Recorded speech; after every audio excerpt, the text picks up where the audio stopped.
فوش فوش فوش. چی میگم؟ فوشم دادی فوش. هدفون تسکو میزنی عالی.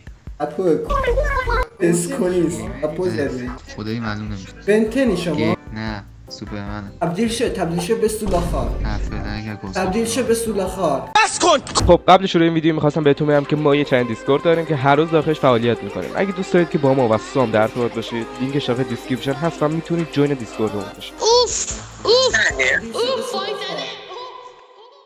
پیشوری ما بیشتر دیگه تو اون کار نمی‌کردی اونو.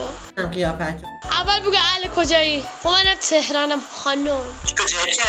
تهران پارس. من فرمانیم. تو کجایی؟ فرمانی. آها. پسرت چه فیس تخمی داری؟ شما سیگمایی؟ نه نه سیگما نیستم. چرا به من می او خیلی زشتی. خب من چیکار کنم؟ بچه پروی تو آش میدونی گوش کن. میدونی کسی که پر رو باشه بهش چی میگن؟ یعنی گو بخور بچه جو تو صورتش نه نه نه بعد گوش کن.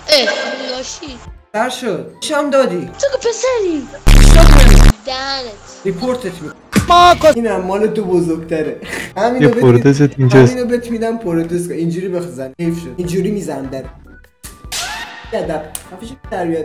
ببین این شهقدر بهت فشار آورد. درد سینگلی خیلی من بهت فشار آورد. بابا شبا همینو میکنم. همینو شبا میکنم. یه 700 800 تا بذار کنار یا برو با دختر دوستشو فرامین. نه والله داش ای فرامین هدست چیز نمیذاشتی. بابا به خدا پولت چه میدونم اسکم کردن دزدی از اینو. یادم میاد یه روزی بابام کار میکرد و گریه کن یهو گریه کن.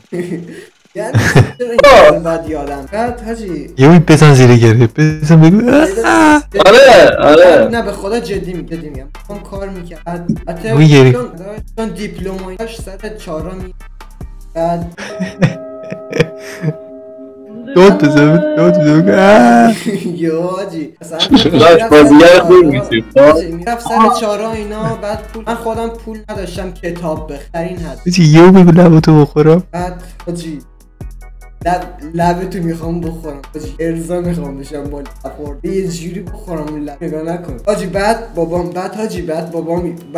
بابام گفت نداره برات کتاب بخرم و این بعد حاجی گرفتم بابامو یه جوری تگی میداد میکشی داداش زج داداش من دارم زج.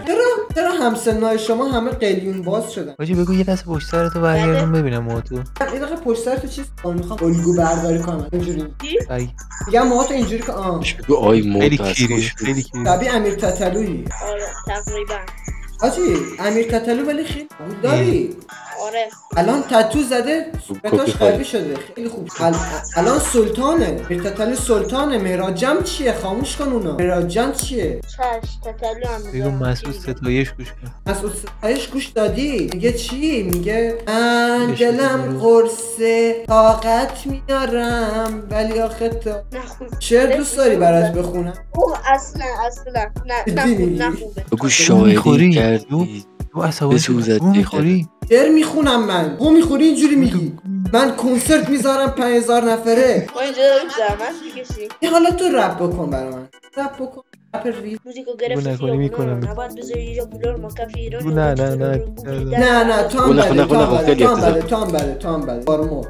من گفتی سام بهش بگو شاعری کردی بسوزد جگرت. شاعری کردی بسوزد جگرت. بزغاله درون پدرت. الو ترانسجندر برو خرد. ببین مادرت مرد تسلیت میگم. ولی این یک اون که ایده خفت کنم. ببین خفه شو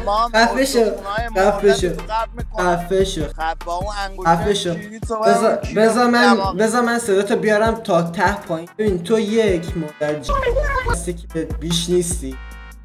صدات نمیاد داداش. صداتو بستم زجه نزنید. تو اینکه تو مادرت خراب مادرت میده خراب. بیشتر از اینم ازت توقعی نمیره. صداتو بستم مادرت. صداتو بستم. حالا میتونی منو به عنوان پدرت صدا کنی چون میتونی به هر حال یکی رو صدا کنه پدر. حالا میدونم با اینکه حرومزاده